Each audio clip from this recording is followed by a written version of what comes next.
Thank you so much for being here tonight. Tonight we have the honor to welcome Coudert, who is a former mobility student at Strate and today manager of interior design at Lucid Motors.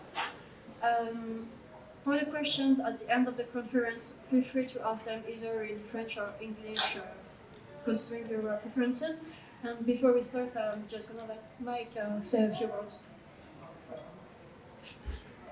Okay, yeah, hi everybody. So yeah, the conference will be in English because we have English-speaking students here. And it's no problem for Arthur because he's been living in America for a few years now. So it's really, really cool that you could be here today. It's a great opportunity to have you, especially given your background and what you've achieved in just a few years, 6 years, I think. Eight. Huh? Eight? Oh yeah, 8 is 2022, yeah. So yeah, 8 years to move from student to interior design manager. That's kind of like not wasting your time. So yeah, that's great. You're already a great student when I met you in the 4th year, pushing a lot, pushing everything, pushing other students, pushing yourself, pushing me also quite a lot, because Arthur was had a very high standards of what he wanted to achieve, and always pushed himself for that, whether it was here or going to other schools. Pushed himself a lot for his diploma also, and very quickly started at Peugeot, making some sparks over there, and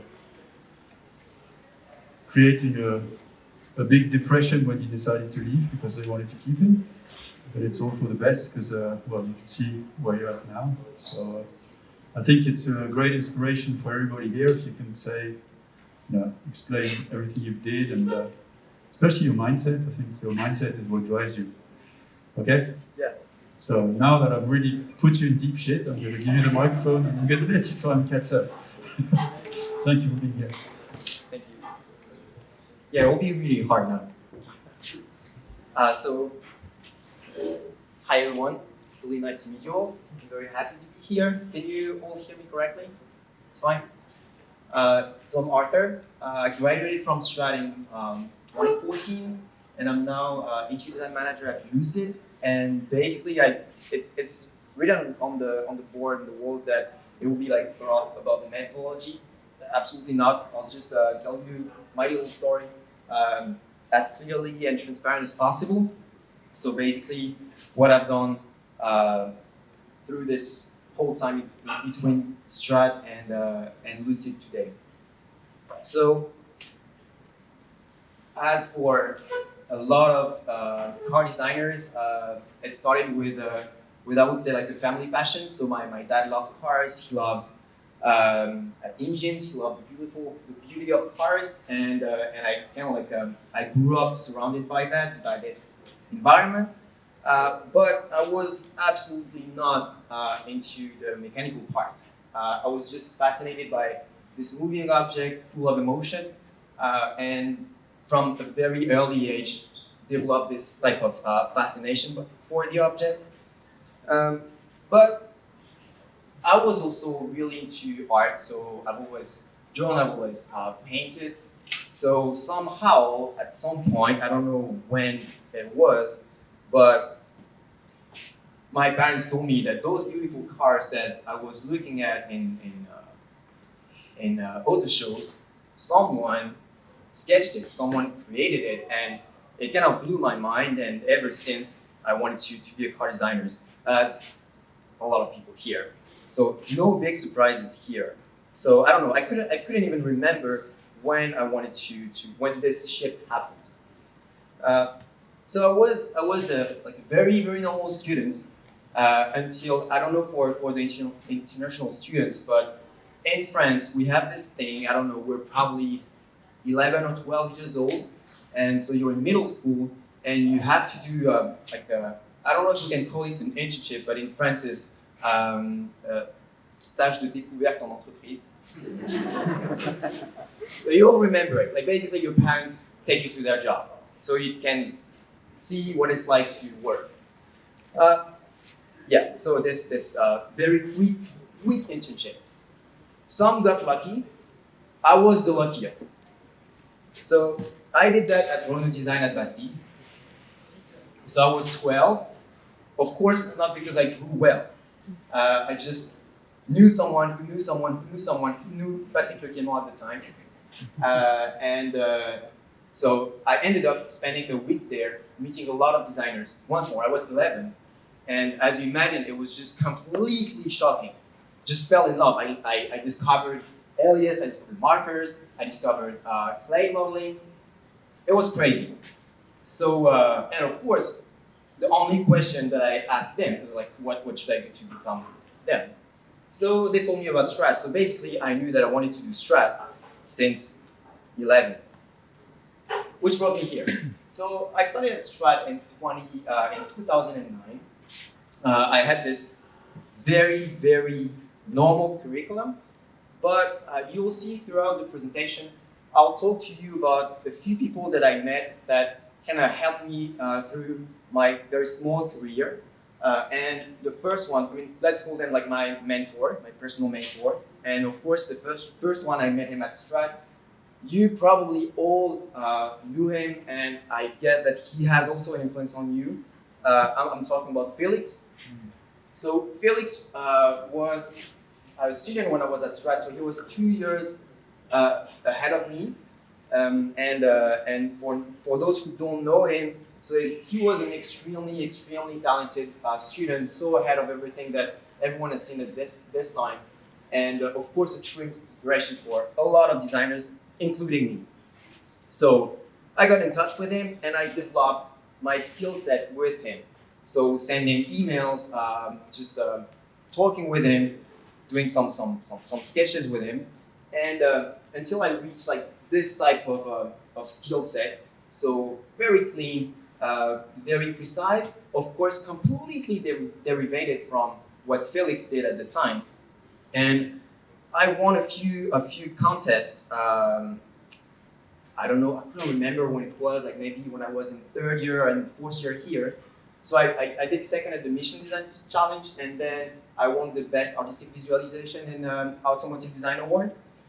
So basically, I reached this level, but I liked the sketches that I did, and I had the skill set, but I had absolutely no personality.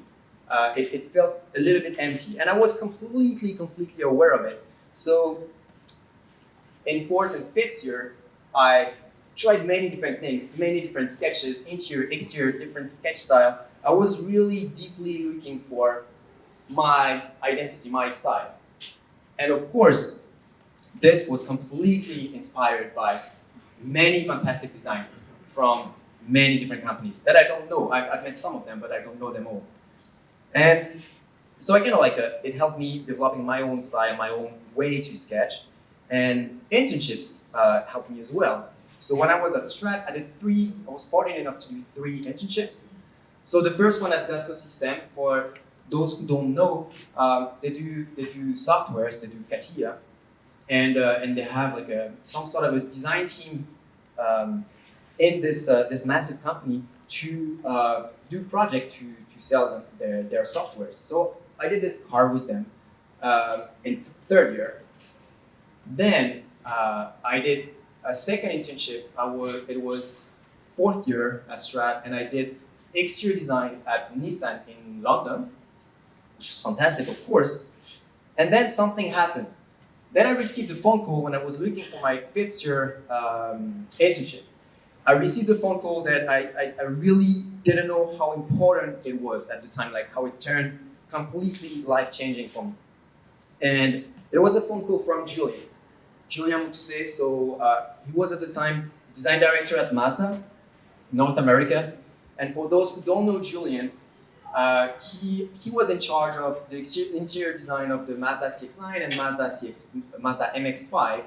And most importantly, he is known by every single interior designer in the world for those 2 sketches, which were done in the development of the Mazda Shinari concept. It was in 2009. And basically those sketches were so incredible at the time, so far ahead of everything. that in just like in an instant after the press release, he became the complete design god for interior design. So I was receiving a phone call from him. And I remember it, like I was in the appointments right over there, right by Strate. And he called me, just tell me word for word, oh Arthur, are you still interested in coming to Mazda North America? And it will be fantastic, we'll do some really cool cars, and you will be able to surf at lunchtime. So very casually, I was like, yeah, sure, I'll come. Hang up and went through the roof, knocking at every door. So it was just like mind-blowing. I was just deliriously happy.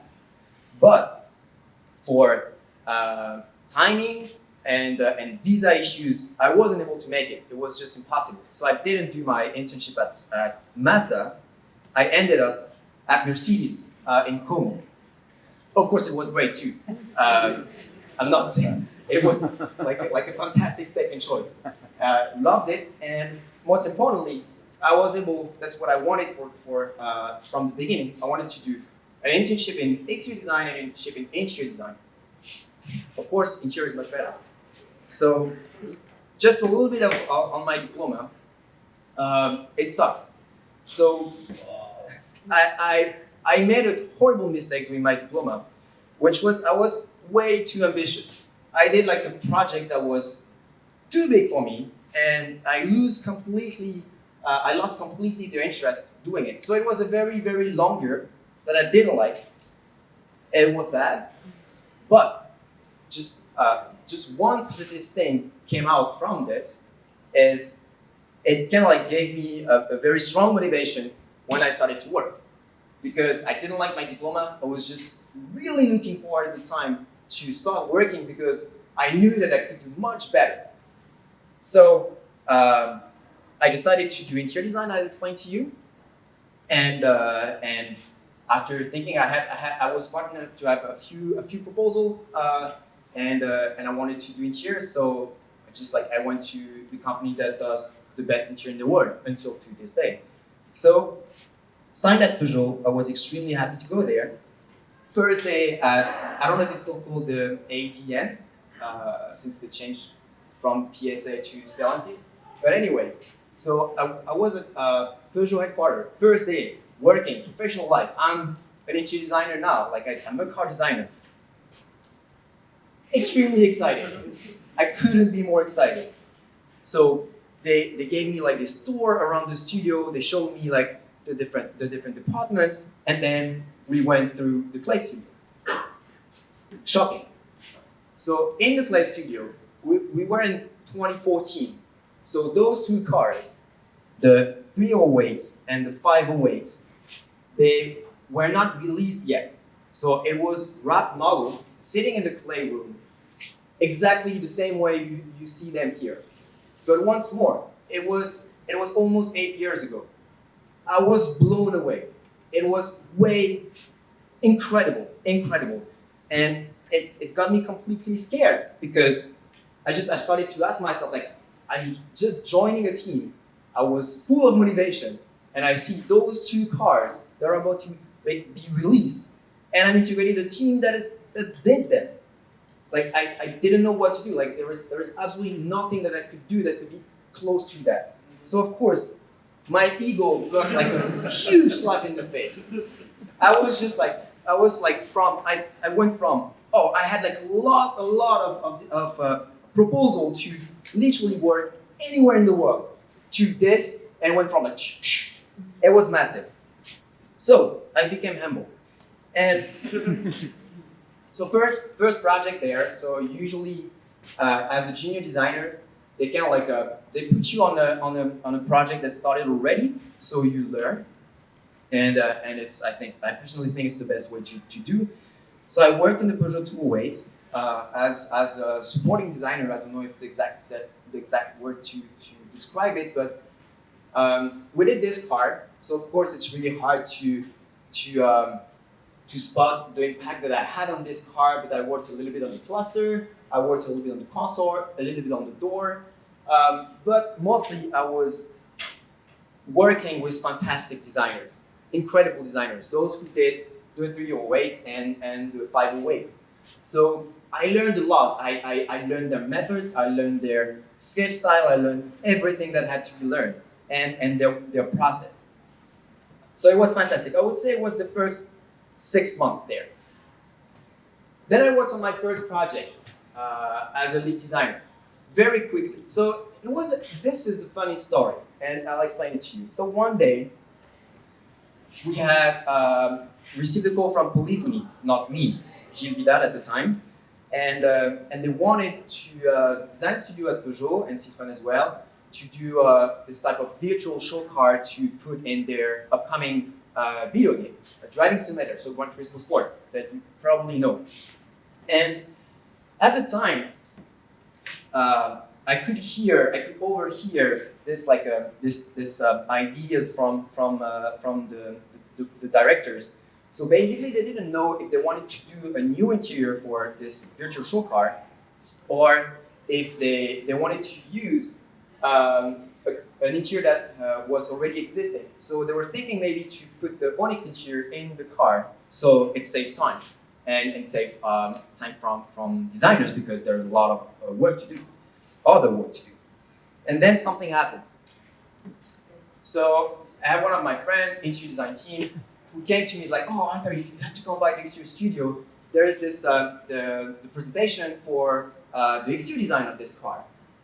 Went back there, and my schoolmate, Vadim, completely stole the show. So he did this sketches. It was not exactly the same, but it was very, very similar.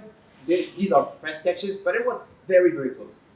And I was like, I was amazed. I was like, "Oh, that's he did it. Like, we need to do something. We cannot like use Onyx interior on that. It would be such a shame. Like, we have to do something." And of course, my buddies, they just like told me literally, like, of course, if you want to do something, just like take your weekend, work over the weekend, do some sketches and show them to the directors, and we'll see what happens. Well, of course, that's exactly what I did. And I was in a time, so for the first time, I had to come up with a theme by myself. And I remember the UX UI of the Peugeot 508.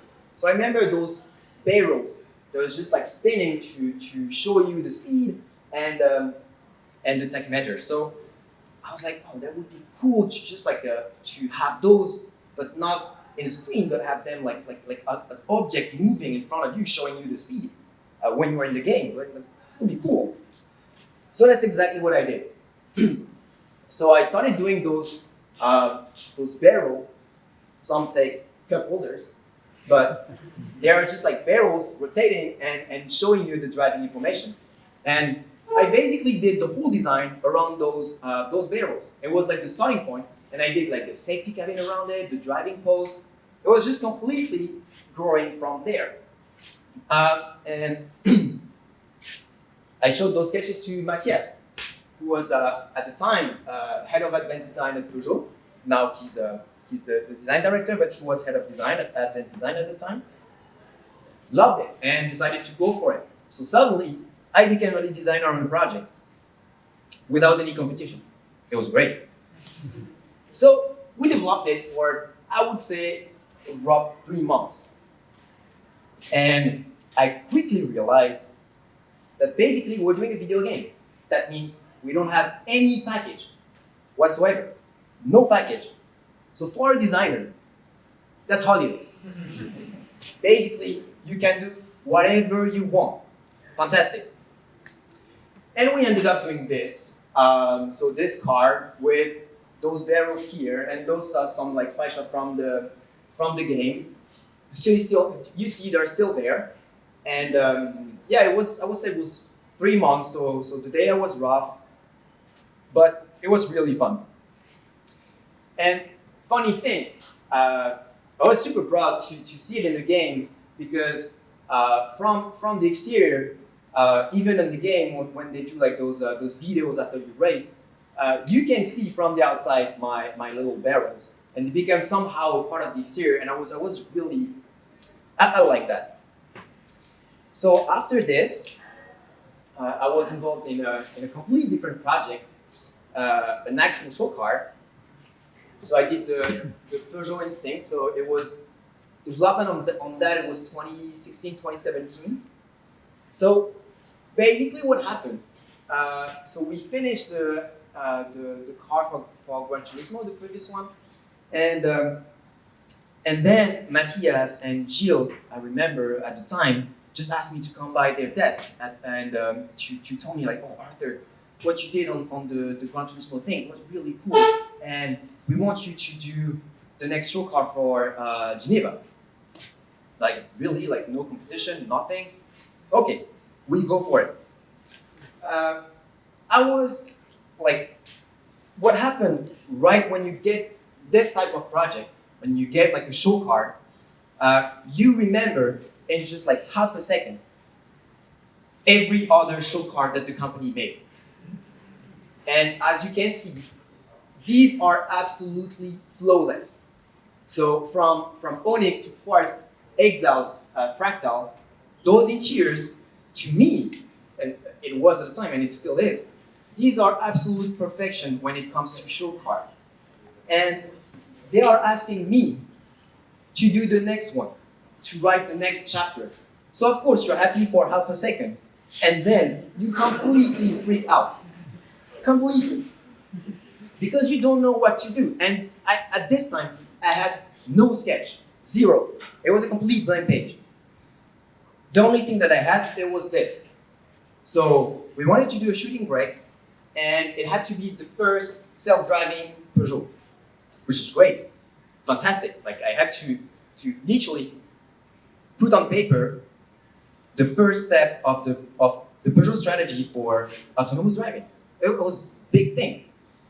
So, but as I told, no sketches.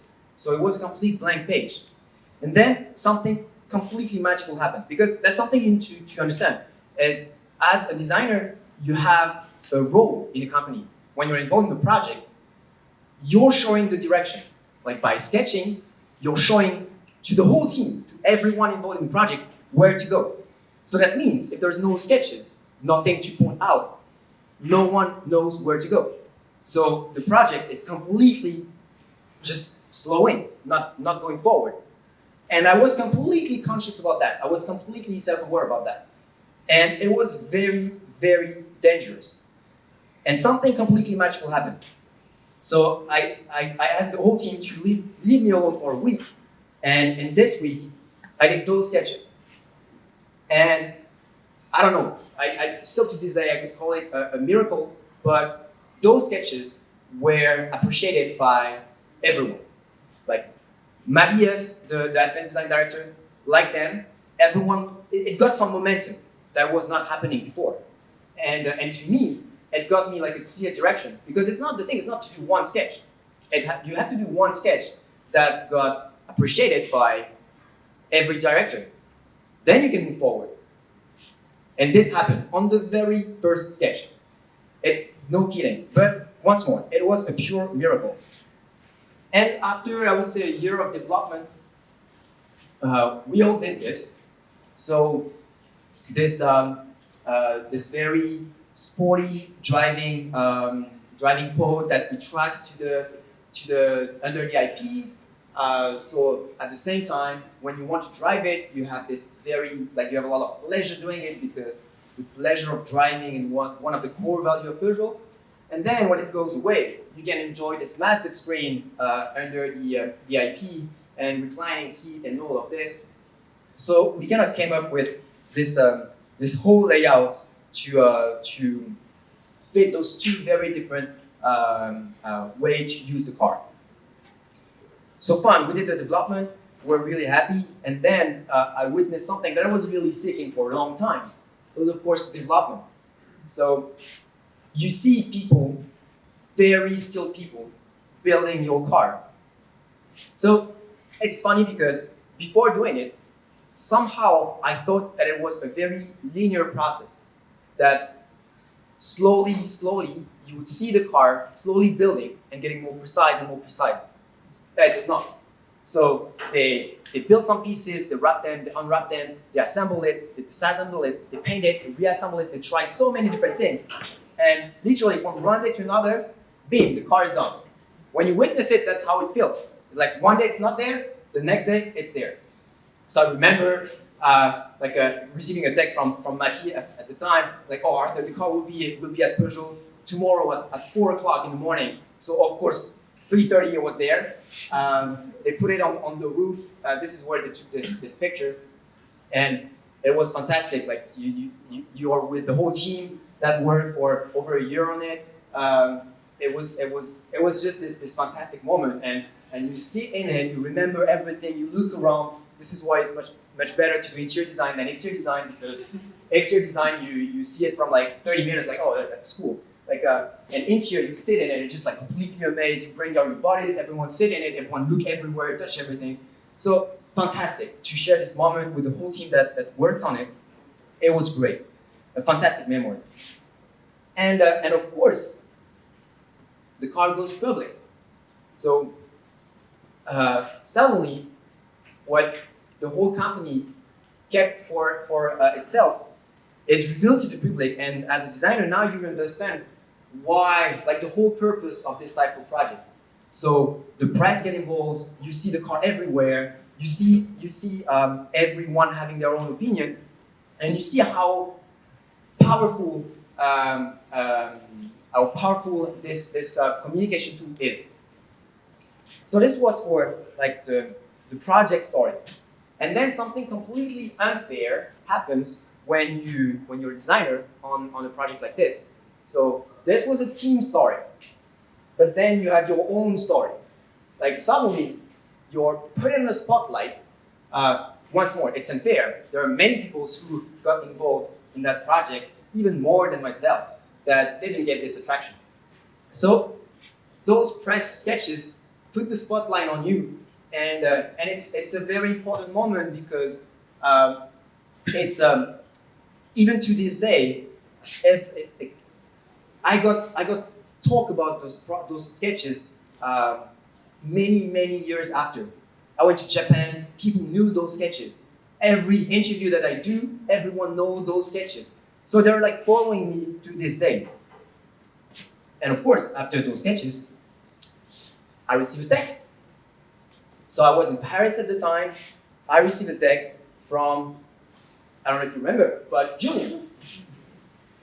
So told me, oh, I saw the car, looks great. Are you in Paris today? I remember it was funny because with the time delay, I got it when I woke up, and my wife understood it like in a split second that I did things that I didn't understand, and she looked at me and was like, if he proposed you something, you go.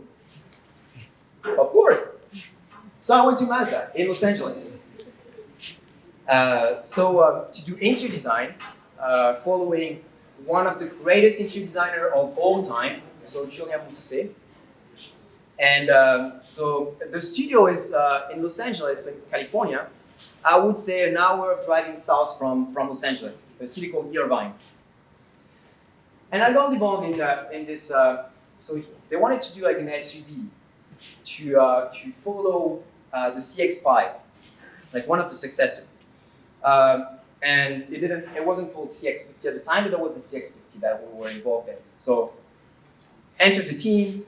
Julian told me like, oh, sketch like hell, was highly motivated. I just did the show car. I went nuts. So I did those type of sketches. Not crazy, but I was really happy about it. I thought they were great. I thought they were like really nice, some of my best design work, and somehow it wasn't working. Every time we showed it to Japan, because that's how they work, so basically you have a video conference, you show your sketches to the headquarters in Japan, you get some feedback, and you keep moving. And when the project gets accepted, you take a plane and you fly over to Hiroshima in the headquarters and you follow the project for months. So nothing was happening. Julian was keeping saying, oh, the sketches are nice, but I didn't see anything moving. So I started to ask myself, like, what am I doing wrong? Like, I know when something is happening, I know when it's not, and it is not. So I tried Julian, I was like, just explain to me why. Like, tell me honestly, what am I doing wrong? And after work, so it was really late, he took me to a conference room, and he just like pulled out of one of the drawer like a cardboard folder like this big, put it on the table, and hundreds of sketches fell from it. Sketches from the development of the Mazda MX-5, sketches that I was the only one seeing, that you've never seen. I was shocked, like shocked. The diversity, it was like sketches like this, but this was for Shinari, and the one that I've seen was for the MX-5. But very similar stuff. A lot of themes, a lot of creative ideas, and he didn't care about the sketches, he just cared about the fact that when you do a sketch, you understand the idea in a split second, instead of wasting your time doing hour-long renderings. And then it just completely hit me. Of course, first of all, second hit to my ego, because that was massive. And then in just like overnight, I changed my way to work.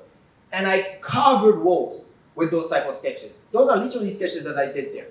So I did hundreds of them, hundreds and hundreds that I put up on the wall for this project. So random sketches, just showing ideas, very unusual for me at the time. But I did that for, I would say, 3 months and a half. And I remember, like, I showed like walls of sketches covered. Some got some very strong attention from Julian, and he pointed out a couple, and I did a sketch. And then I would stop here for just a quick second. This was probably the best design sketch, the best theme sketch I've done in my entire life. So it was literally, I jumped from those rough sketches to this overnight. And I started to work on it. I can remember it was probably like 6 p.m. or 7 p.m. when everyone was going home. And after an hour and a half working on it, I felt that I was doing something nice. Like I felt that it has some power, it has some clarity, it showed the theme, it was clear, and I've been surrounded by those meetings about this project. I felt that this was the winning sketch. Like I knew it. I knew it. So of course, and I was on fire. So of course, this moment, turn the phone off, spend the night there, sketch this overnight, put your best song, and I don't know, I spent like maybe 8 hours, 9 hours on it. I just wanted to not stop. I was just like liking doing it so much. And I was convinced that this would win. I did another one the next day. And then, no kidding, 3 days after, I was in Hiroshima. Like literally. And they loved it. They just like booked a flight, went there the day after. In the headquarters, working with the head of design, and I need to be very clear here. So I went there to work. So I had a very clear target. It was to make this project hit a certain point of engineering and design convergence, which call like plus or minus 1-2 millimeters. So basically, it's passing design free. So it's a stage of development. Just so you have a rough idea of what a day there looked like for me. So I didn't do a single sketch. So it's the time I worked the most in my entire life. So I spent 8 months there. I worked for 13 hours a day, almost, 12 hours doing alias, half an hour translating the document from packaging that I had in Japanese because I don't speak Japanese. And I had, like, for every single meeting, I had this translator that followed me everywhere, and I had like this thing, like this headphones, and I could hear, like, basically translate everything that was saying. So I spent 8 months doing alias, 7 days a week, 13 hours a day. I got really good. And basically this was my life at the time. So I was going a lot in Paris because my wife was in Paris. I lived in Los Angeles, and I spent hours and months working in Hiroshima. And this is what I did for almost 2 years to end up here. So so this is a shot from Maya. So it's all 3D, it's all data, and every single thing that you see in this picture, I modeled it on aliens. Me. So I spent hours doing that.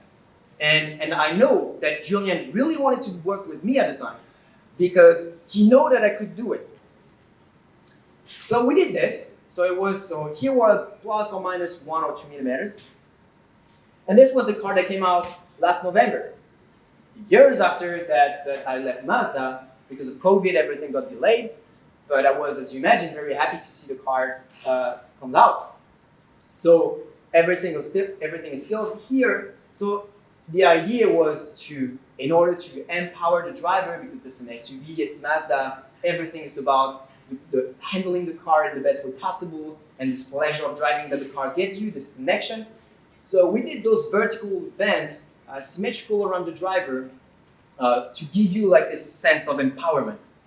And it's still there, and it's I was really, really proud to see this car come alive. And after that, my wife joined me in Los Angeles, and we wanted to live closer, in Los Angeles, not an hour far from Los Angeles. And I knew that I didn't want to repeat this working process, this workflow. I didn't want to leave my wife for like a month to go to Japan. So I decided to change, and I went to GM, General Motors. So they have a studio in Los Angeles. So now I was officially a senior designer.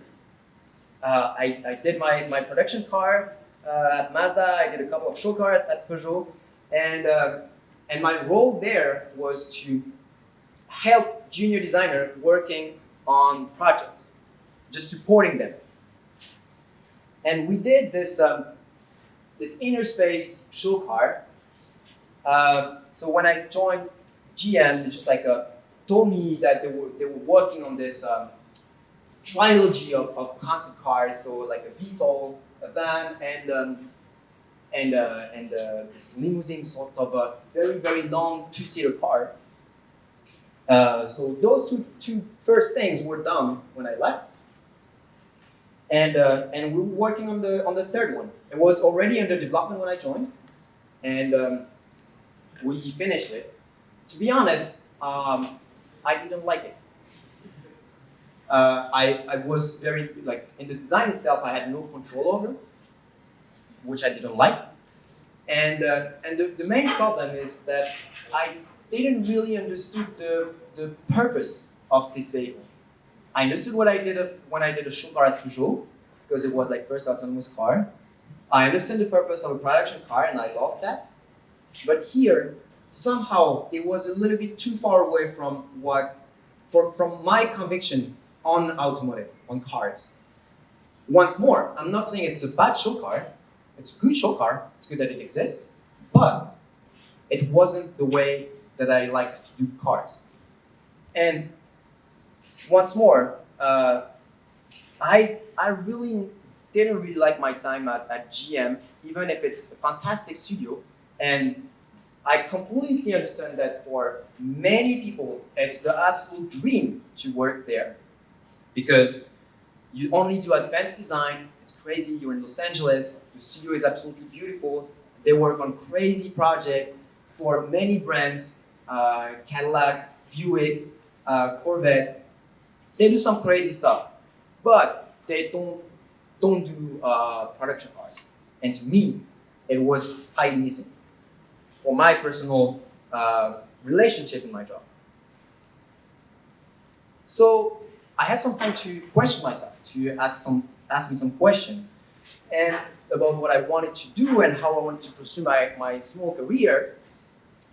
So being completely honest, first thing, I was in an advanced design studio. Did I like it? So yes, I liked it, but it wasn't enough for me to like my job, to like the place I worked in. And I remember this other guy that you probably all know, Chris Dangle. So former BMW design director, incredible guy. He had a lot of videos on YouTube that you can see about the way he managed people, the way he talked about cars, his relationship with cars, his relationship with creativity, and I loved that for years. And he was responsible for some of the cars that I think were like the most successful cars in the design industry for years. So he did the Z4, first one of course, the Gina was the completely groundbreaking, and those cars was very different. And his way to talk about management and all of this, the impact that he had on the car industry, got me thinking about management. Like, is it something that I could do? Is it something that I could like? Because it's very different when you decide to move to a management position. You give up on the creative side. Like you're not the hand doing it. You have to push other people to do it, and you have to support the ideas of others. And it's very different. And trust me, it's not that easy, because when you see a sketch, you necessarily want it differently. But it's not the idea. So I was like thinking about all of that, and the conclusion to that was like, maybe I could like it, but how? I didn't know the process. I even didn't know how to look for a position like that. I know when you're a designer, you send your portfolio, done, easy. For management, like how do you do it? And I remember like a manager that I really liked and that I liked talking to when I was at Peugeot, and it was Jean-Arthur. So the head of interior design at Citroën, and I like this guy. He's a clever guy. He just like I like the way he managed his team, doing some very interesting project, and a very intelligent guy. So like, I mean, he probably went through the same thinking process that I'm going through. Funny enough, I went to Como in Mercedes. He went to Como in Mercedes. He went to Peugeot. I went to Peugeot. He went to Tesla in California. I'm in California. So somehow we have a lot in common in the path we're taking. But he's way ahead of me. So he figured out things that I'm trying to figure out. So I called him, asking every single question that I had about management. There is no shame on calling some. I don't really know him. I just asked him if I could call him. He was completely open to it. We spent hours on the phone. He helped me a lot. I answered to all of my questions. And sometimes funny things happen. I would say maybe like a couple of weeks after I had Jean-Arthur on the phone, I received another phone call.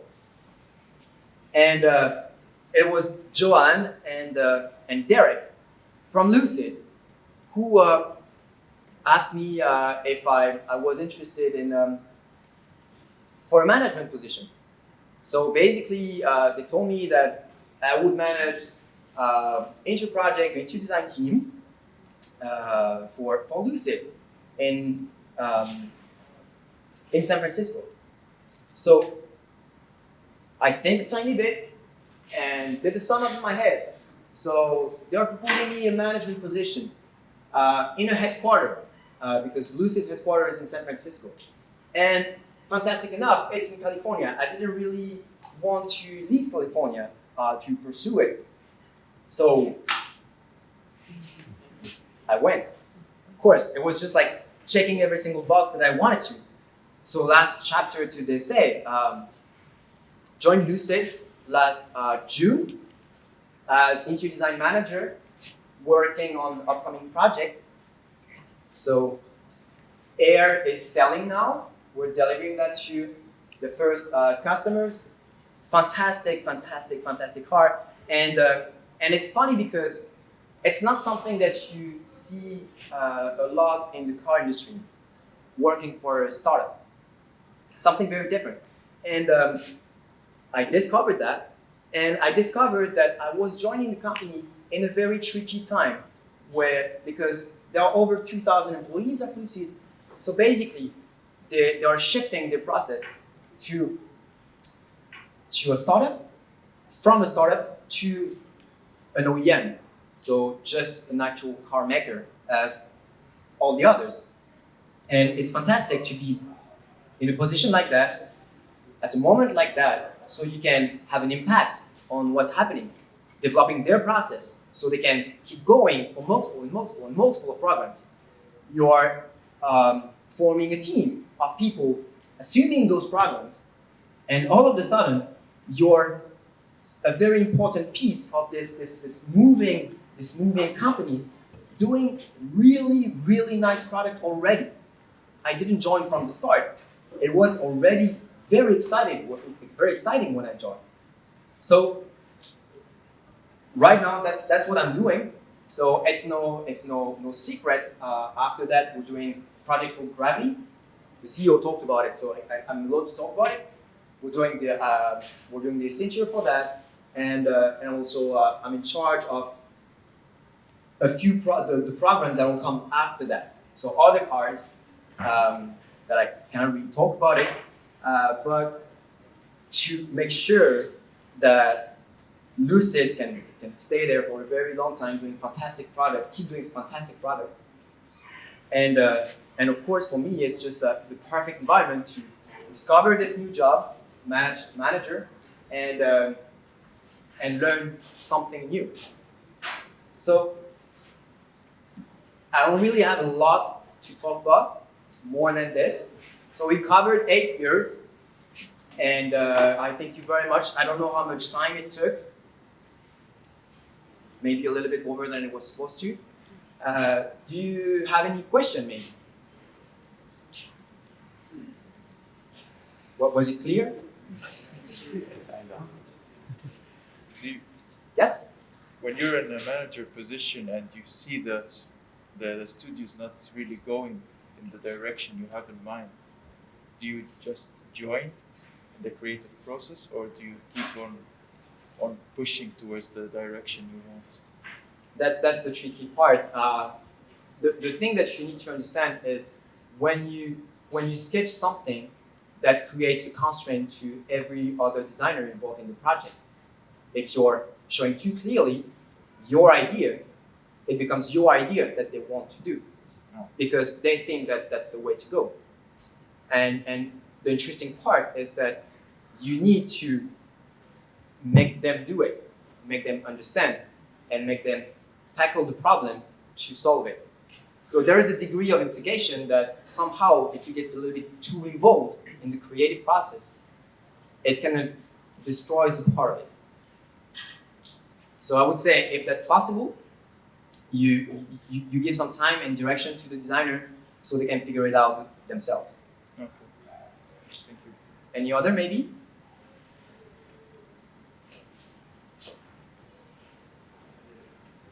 Yes. It could be in French also. I can try in English. Okay. Actually, I'm in 6th year here, so I'm not at all in the mobility field. Mm-hmm. And one of the things that they are teaching us here right now is how to include the customers in the. I have some trouble hearing you.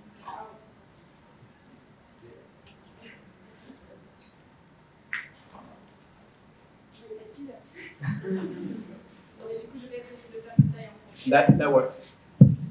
Non, mais on nous enseigne, je suis en 6e année, donc je ne suis pas en mobilité du tout, donc j'ai simplement une compréhension très partielle de toutes ces problématiques-là, mais une des choses qu'on nous apprend, c'est comment inclure l'utilisateur dans le projet. Mm-hmm. Je voulais savoir comment toi, tu peux inclure l'utilisateur dans le projet de design. Du coup, je vais répondre en anglais. So the question was about how to include the users when you're doing a card, because it's far from product design. But the truth is, the users, you think about it every single day. You're not necessarily you're thinking about, especially in interior design, how they use everything. But more than that, you have incredible constraints dictated by the users. We are working with reach zones, with H point, with knee spaces, knee bolster, reach zone for both hands. And more important than that, we're dealing with a massive lot of safety constraints that are also user-centered. But then in a more, let's say, in order to go a little bit towards your question, is of course when you do an interior, you have to think about the users a lot and the way they use the car, not necessarily the fact that you can make them use it, but the way they would like to use it. And of course, it brings all of the question of screen layout, how they like to do it, UX, UI, color and material, the way they use their interior. So thinking about phones, how to use them, how they live in those cars, storage spaces, that all of that implies a way to use your car and your interior spaciously. And this is something that you talk about literally every single day. But do you only think about all of that, or do you like have the customer actually test? Oh yes, of course. And even more than that, you have tests. Depends. You have tests inside the company. So surveys by Lucid employees. If it's for Lucid, you have like people trying cars. I'm doing it like, for example, I'm working on the steering wheel right now, and I have people come by testing the steering wheels in the studio, in the cars, in everything, to generate data, so you're sure you're making the right choices.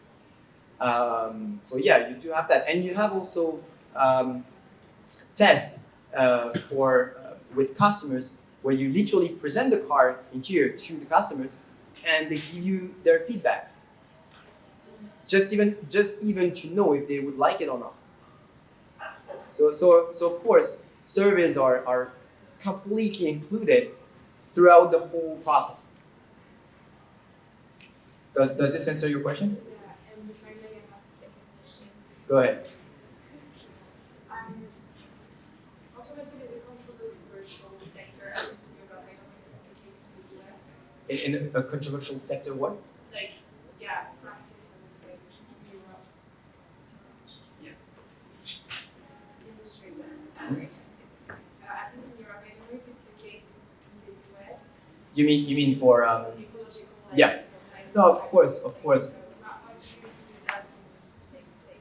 Like, the way you do about products? So we're doing what we can, and of course Lucid is quite ahead of that, because they're doing electrical cars with a very efficient battery system, developing their own component to make it as efficient as possible, and especially for interior design, the strong statement that Lucid took from the early beginning is that to use as much as possible recycled material and recyclable material in order to, try to do the best you can. Of course, it's a very complex object, cars. So whatever tech you can make, whatever step you can make to make this car a little bit more efficient, you do it. But it's not like a complete. There is still improvement to do, but it's something that everyone at Lucid in every department tried to do. Once more, I don't know if that's the case in every other company. I'm just talking for mine. Which one?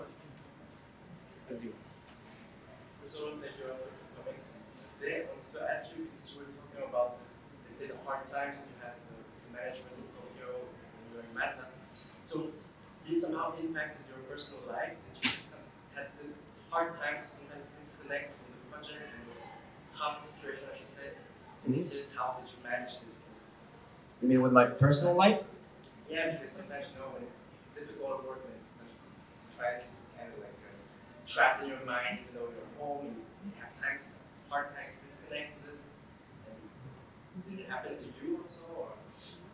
Yeah, I would say the hardest personal problem that I had, and she could talk about it. It was with my wife. It's really hard to handle this type of work and this type of investment in the work. But I would say no, I didn't have that much time with job related stuff, because I was really involved in the project and I was very fascinated by what I was doing. But of course, those things that I really liked implied a very, very tricky balance to find with the one that follows you in your whole life. So in that case, my wife. She's here.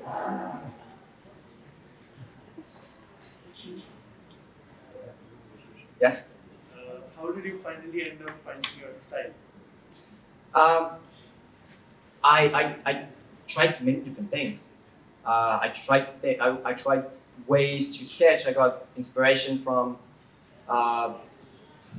as many things that I could think of, like what's the word? Cartoons or those type of stuff. Concept arts, product design, and trying to figure out ways to sketch, but also form languages, just things that I would use throughout my career. And it's really important because what you guys need to understand is when you're looking for a job, when you're working on your portfolio to get it sent, you need to get the attention of the people who look at it. So they need to look at something that they didn't see before. So this was, I knew that this was the challenge, and I knew that if I had just even one sketch that got the attention, it's like a huge part of the job that's done. So tried many different things. Tried different media as well, from like traditional drawing to whatever I could do on Photoshop, Illustrator. How like I played a lot with modeling as well, 3D modeling. How this could imply like a different way to sketch. How all of those things that you do could also lead to different ideas, because that's the point. It's not to lead to a sketch that is different. It's everything that you do, every new tool that you learn can unlock some volumes, some like different seeds in the object that you're doing. Listening to your story, I feel like it feels like if it wasn't planned, like if every time there was an opportunity happening to you and you went, is it the way it was, or was it like, did you have a plan from the beginning to become like a huge designer in the industry, or was it just how it went? When I was at school, I wanted to be the best possible.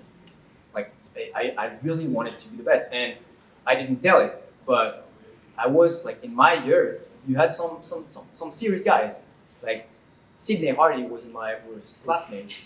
I had like Sir Bridge as well. So it was like people who kind of like raised the standard. So I would say that I tried to catch up, and I wanted to be the best possible. But it wasn't like a mastermind plan to like get interested by everyone who wrote this. And then that's something that's important for you to know is when you start working in this field, people are nice. Literally, it's a small field that people sharing the same passion made. So when you ask someone if they can give you some feedback on the portfolio, they become your friend. And so somehow you're surrounded by people who are interested in you, can help you, give you feedback, and possibly opportunities as well. And this is how it all went. This is like the social thing happening underneath all of that. That basically, of course, that's not something you do alone. That's something that you build over years with people that are just like simply nice to you, like to work with you, and it's not like it's not necessarily in this like a state of mind like, oh, I need to get contact and all of that. No, just like enjoy the time, enjoy the feedback you can get from people that you admire the work, and do that with humility, and they will like you, and they will help you. Thank you. Thanks for your presentation. I was wondering, when you plan to go to another designer position, when you're making a senior designer portfolio, what's the difference between a student portfolio and a senior portfolio? Because there's like many people who are working on the project. So do you still put some sketching and stuff, or just how do you manage this?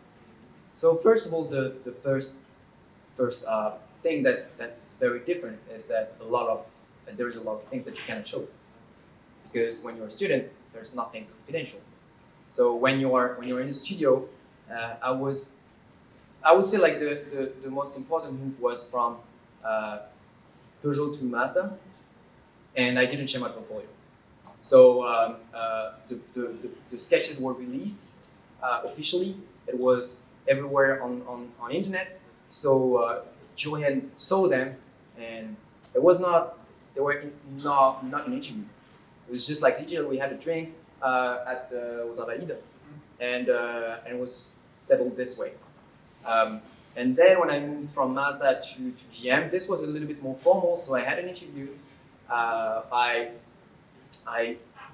cherry-picked the sketches that were really not confidential, and I showed them, but not sending anything, just to make sure that you don't put the company you work with in trouble, you don't put yourself in trouble. So of course you don't share anything confidential, anything like sensitive, you don't share it at all.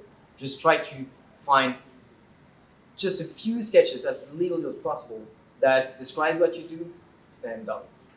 And of course, it's not the easiest part, but right. This is why, like doing press, you have to be really careful when you do press release, because if you do a bad sketch, it'll follow you for a long time. Any other question, maybe? Yes. How do you deal with those days if you have when you are not that inspired, and when you say it's like a miracle when you do the visual? I don't think I believe in miracles. You have a real technique. How did you do that? No, I didn't say it was a miracle that I did it. It was a miracle that it was light. It's very, very different. No, because you kind of like feel it, that you have days that you're doing something that's unusually good, and you have days that you can't do anything. You're tired, you want this. You have to deal with it. If you don't know how to sketch for a day, you just don't sketch. No, but it's really important that you. How can I say that? What's really important is to make sure that you stay humble, and like the way you look at your sketch is as fair as possible, because it's extremely easy to fall in love with your sketch, and it's also really easy to dislike everything that you do. So it's hard to find this middle ground where basically you're criticizing your sketch in the fairest way possible, so you know if it's a good idea or a bad idea, if it's a sketch that somehow works well or doesn't work well, and I would say that this comes with experience, because you need to witness time where sketches got an impact, has an impact on the team, on the directors, and you have to witness also moments where sketches don't. So I would say it's more about managing that's tricky, and make sure that you don't miss the moment when you're doing a cool sketch. This is why I spent a little bit of time explaining like the master sketch, because I knew that I was doing something good, and I had to finish it because I didn't want to lose momentum. No problem. Any other question, maybe? Yes, over there. Merci Arthur, je parle vraiment en français. Avec plaisir. En termes de management, qu'est-ce que tu as appris depuis que tu es chez Lucid pour gérer une force de travail qui ne vient pas de toi, Du coup, je vais essayer de répondre en anglais. Merci. Si ça te va. Hein? So there's something like a very big shift that happens. It's basically when you're a designer, you're working on every single project, and you don't know everything that's happening to make this project works. And when you're a manager, all of a sudden, you're at the front of all of that. You have to be you have to help your team and you have to be this shield for everything that comes to your team to make this project not as beautiful or as nicely designed as it should be. I'm talking about cost reduction, I'm talking about marketing, I'm talking about every single person who has an opinion on design, because every single person has an opinion on design. And you are this person who filters it, who protects your team, who go to those very boring meetings just to make sure that your team can do a beautiful work. So this is the big shift. Because the thing is, when you're a designer, and I was the first one to say that, like, just like talking with colleagues about your management, like, oh no, like the guy doesn't know what he's doing, he doesn't know a single thing about design, all that. Of course I went through that.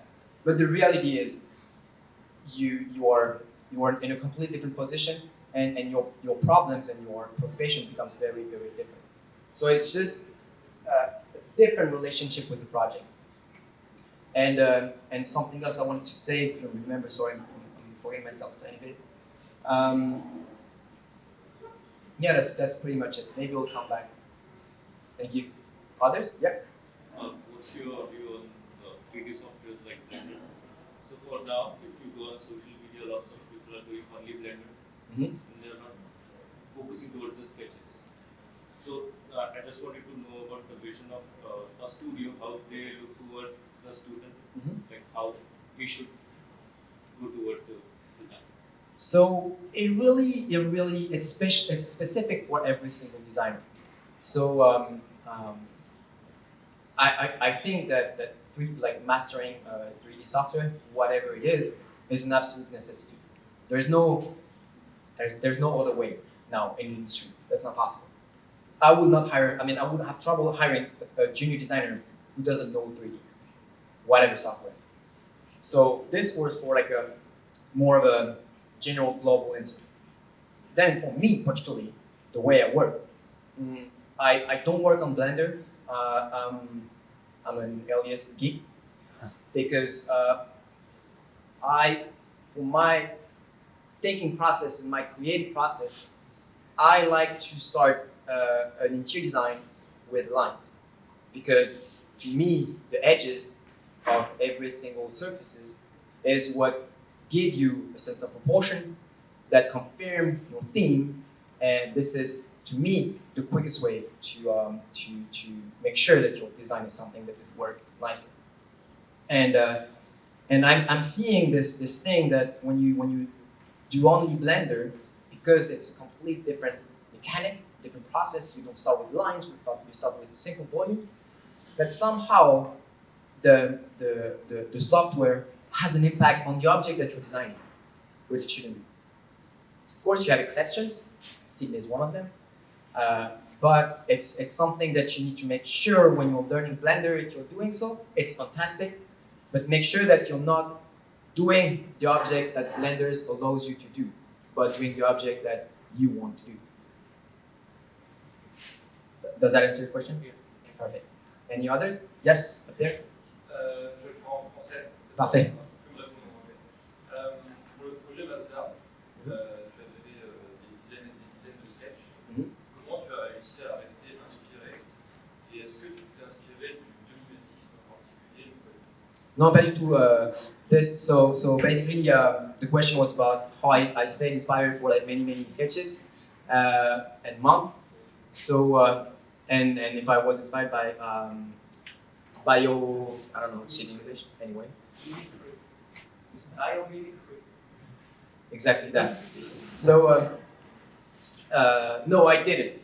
This era of Mazda was gone, which was called the Coudert and thing. No, not Coudert. It was something else. It was anyway. It was a long time before I joined, but it was far gone. So I didn't really think about that. It was more about the feeling that we wanted to give the customer, and the things like when you're doing those very quick sketches, you don't really think about the sketches that you're doing. You're just thinking about the idea that if it's clear enough or not, and the way I do it is that basically you never stop sketching. So that means you do one sketch that somehow leads you to another sketch. Let's say you do like a full interior, and then you particularly like the IP that you did, but somehow you see like a tiny change. You could do like events in a different way, screen connection different way, and then that leads you to the desire to sketch something else. And then you can like circle around one idea, and suddenly you have one sketch that is like a tiny bit different and makes you want to do something that's completely different than what you were working around. And then you do the same process on a completely different other idea. So it's not like it's not a linear process. You basically jump from ideas to ideas to ideas, and you, to be honest, you get into it. Like you never have enough time to do enough sketches. And the truth is, if you want to be a car designer, you have to like that. There is no other way. It's possible. Any other question, maybe? Yes? Yes, I want to ask you because earlier you were saying that you have to defend your team as a design manager. But I'm pretty sure there's sometimes you have to defend also a vision. Of course. For some people, let's say the design is appealing for design, because design for them is quite subjective. Oh, I like it, I don't like it. How do you do it to somehow defend your design vision towards this kind of management or kind of position? Yeah, you have always moments where you have to communicate basically the vision that the design department has for a project to higher people, to the boards, to the CEO, to the CTO, and all of those very important person in the company, because those are the ones who give the go on the project. So it's very important. It's basically the same process when you're doing like a board for a project at Strate. You're thinking about making it very simple so everyone can understand, but extremely clear. So the powerful idea that you have is just like very, very, very clear. And of course, because they're not from design. So you are somehow the person who do a synthesis of all of those sketches, all of those great ideas, all of those ideas that somehow helps defining a vision or go toward the same vision. You're making sure that this vision, you're doing like simple board, simple presentation. We're just cherry picking the images, the sketches that really help you supporting this idea and to make it as clear as possible. So it's to be honest, very similar to what you do here on every single project. Any other question, maybe? We reached the end. Non, personne n'a d'autres questions? Ben, écoutez, je vous remercie mille fois, ça me fait très plaisir de venir.